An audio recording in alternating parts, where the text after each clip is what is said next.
എല്ലാവർക്കും സുഖമാണെന്ന് വിശ്വസിക്കുന്നു. പെൻഷൻ അറിയിപ്പുകളാണ് ഈ ഒരു വീഡിയോ നിങ്ങളുമായിട്ട് പങ്കുവെക്കുന്നത്. സംസ്ഥാനത്ത് കാത്തിരിക്കുന്ന ക്ഷേമ പെൻഷൻ മെയ് മാസത്തേത് 2000 രൂപയുടെ വിതരണം 25-ാം തീയതി തിങ്കളാഴ്ച മുതൽ വിതരണം ചെയ്യും എന്നാണ് നമ്മൾ നിങ്ങളെ അറിയിച്ചത്. ഇത് സംബന്ധിച്ച ഉത്തരവ് ഇപ്പോൾ നമുക്ക് ലഭിച്ചിരിക്കുകയാണ്. മുമ്പ് അതായത് കഴിഞ്ഞ സർക്കാരിൻ്റെ പോലെ നമുക്ക് ലഭിച്ചിരുന്ന ഒരു ഉത്തരവല്ല ഇപ്പോൾ വെബ്സൈറ്റിൽ വന്നിട്ടുള്ളത്. അതിന്റെ ഡീറ്റെയിൽസ് ഒന്നും കൃത്യമായിട്ടില്ല. എന്തായാലും 25-ാം തീയതി മുതൽ പെൻഷൻ വിതരണം ചെയ്തു തുടങ്ങും എന്നുള്ളതാണ് അതിൽ അറിയിച്ചിട്ടുള്ളത്. ഇതിൽ ഇങ്ങനെയാണ്: 2026 മെയ് മാസത്തെ സാമൂഹ്യ സുരക്ഷാ ക്ഷേമനിധി ബോർഡ് പെൻഷൻ വിതരണം ചെയ്യുന്നതിന് അനുമതി നൽകി ഉത്തരവാകുന്നു. 19/5/2026 ഉത്തരവ്. ഉത്തരവ് പറയുന്ന പ്രകാരം ഇലക്ഷന് മുമ്പ് 3-ാം മാസം അതായത് മാർച്ച് 2-ാം തീയതിയും 15-ാം തീയതിയും 2 ഉത്തരവുകൾ പുറപ്പെടുവിച്ചിരുന്നു.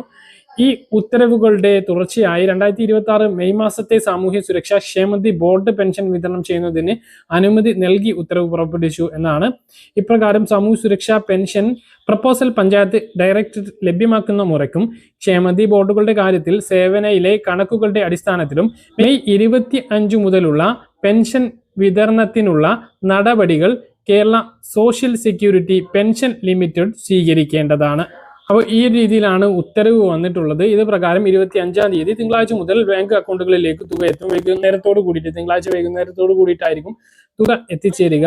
അതേസമയം കയ്യിൽ വിതരണം പെരുന്നാളിന് ശേഷമായിരിക്കും ഉണ്ടാവാനുള്ള സാധ്യത. ട്രഷറി മുഖാന്തരം ലിസ്റ്റും പണവും എത്തേണ്ടതുണ്ട്. ബാങ്ക് സർവീസ് സഹകരണ സംഘങ്ങളിലേക്ക് ലിസ്റ്റും പണം ട്രഷറി മുഖാന്തരം എത്തേണ്ടതുണ്ട്. അത് ചൊവ്വാഴ്ചയോ ബുധനാഴ്ചയോ എത്തുകയാണെങ്കിൽ മാത്രമേ പെരുന്നാളിന് മുമ്പ് പെൻഷൻ എത്തിച്ചേരുകയുള്ളൂ. അപ്പോൾ അത് ചൊവ്വാഴ്ച കിട്ടുകയാണ് എങ്കിൽ ബുധനാഴ്ച മുതൽ വിതരണം ആരംഭിക്കും. ഇല്ല എങ്കിൽ വ്യാഴാഴ്ച പൊതു അവധിയാണ്, അതിനുശേഷമായിരിക്കും ആ ഒരു തുക ലഭിക്കുക. അല്ലാതെ ഇതിൽ കൂടുതലൊന്നും ലഭിക്കുന്നില്ല.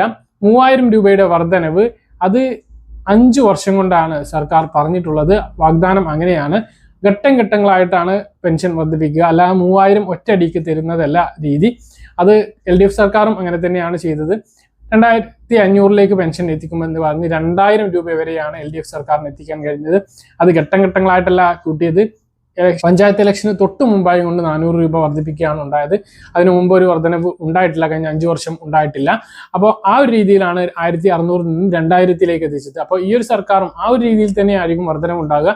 ബജറ്റുകളിൽ 100, 200 ഒക്കെ വർദ്ധിപ്പിച്ചുകൊണ്ട് അടുത്ത 5 വർഷത്തിനുള്ളിൽ 3000 എത്തിക്കുന്ന രീതിയിൽ തന്നെ ആയിരിക്കും ക്ഷേമ പെൻഷന്റെ വർധനവ് ഉണ്ടാകുക. അല്ലാതെ തുടർന്ന് നിലവിൽ അല്ലാതെ അധികാരത്തിൽ വന്നത് ഉടൻ തന്നെ 3000 എത്തിക്കും എന്ന് സർക്കാർ പറഞ്ഞിട്ടില്ല എന്നുള്ളത് കൊണ്ട് തന്നെ അത് നമ്മൾ പ്രതീക്ഷിക്കേണ്ട. ഉറപ്പായിട്ടും 2000 രൂപ മുടങ്ങാതെ കിട്ടും എന്നാണ് നമ്മൾ പ്രതീക്ഷിക്കുന്നത്.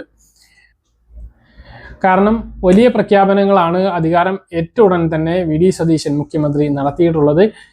ആശാവർക്കർമാർക്ക് 3000 രൂപ അധികരിപ്പിച്ചതും പാചക തൊഴിലാളികൾക്കും അംഗനവാടി ജീവനക്കാർക്കും പ്രീ പ്രൈമറി അധ്യാപകർക്കെല്ലാം 1000 രൂപ കൂട്ടിയതൊക്കെ വളരെ പ്രതീക്ഷയോട് കൂടിയിട്ടാണ് കാണുന്നത്. കേരളത്തിലെ സ്ത്രീകൾക്ക് സൗജന്യ ബസ് യാത്ര അടുത്ത മാസം 15 മുതലാണ് ആരംഭിക്കുക. 2 രേഖകളാണ് ഇപ്പോൾ നമ്മൾ സമർപ്പിക്കേണ്ടത്. വിധവാ പെൻഷൻ വാങ്ങുന്നവർ, അവിവാഹിത പെൻഷൻ വാങ്ങുന്നവർ, പുനർവിവാഹിതയല്ല എന്ന സർട്ടിഫിക്കറ്റ് കഴിഞ്ഞ 2-3 മാസങ്ങളിൽ സമർപ്പിക്കാൻ പറഞ്ഞിരുന്നു. ആ സമയങ്ങളിലൊന്നും സമർപ്പിക്കാത്ത ആളുകൾക്കാണ് ഇപ്പോൾ അത് സമർപ്പിക്കേണ്ടത്. ജൂൺ 30-ാം തീയതി വരെ സമയമുണ്ട്. അതിനുള്ളിൽ അത് സമർപ്പിക്കണം എന്നുള്ളത് പ്രത്യേകം ഓർമ്മിപ്പിക്കുകയാണ്. ഇല്ല എങ്കിൽ പെൻഷൻ മുടങ്ങിപ്പോകുന്ന സാഹചര്യം ഉണ്ടാകും. അതുപോലെ വരുമാന സർട്ടിഫിക്കറ്റ് 2019 ഡിസംബർ 31 മുമ്പ് പെൻഷൻ അനുവദിച്ച് അത് വാങ്ങി തുടങ്ങിയിട്ടുള്ള ആളുകൾ ഒറ്റത്തവണയും വരുമാന സർട്ടിഫിക്കറ്റ് സമർപ്പിച്ചിട്ടില്ല എങ്കിലാണ് അത് സമർപ്പിക്കേണ്ടത്. അങ്ങനെയുള്ളവർ ജൂൺ 30 മുമ്പ് വരുമാന സർട്ടിഫിക്കറ്റും സമർപ്പിക്കേണ്ടതാണ്. അപ്പോൾ ഈ മാസത്തെ പെൻഷൻ വിതരണം 25-ാം തീയതി തിങ്കളാഴ്ച മുതലാണ് ആരംഭിക്കുക. 2 ദിവസത്തിന് ശേഷം കയ്യിലും പെൻഷൻ എത്തിച്ചേരുന്നതാണ്. ആ കാര്യങ്ങൾ കൃത്യമായി മനസ്സിലാണെന്ന് കരുതുന്നു. ഇതുപോലെ ഇൻഫർമേഷൻ ലഭിക്കാൻ ചാനൽ സബ്സ്ക്രൈബ് ചെയ്യുക, ബെൽ ഐക്കൺ എനേബിൾ ചെയ്ത് വെക്കുക. മറ്റൊരു വീഡിയോയുമായി വീണ്ടും കാണാം. അതുവരേക്കും ബൈ.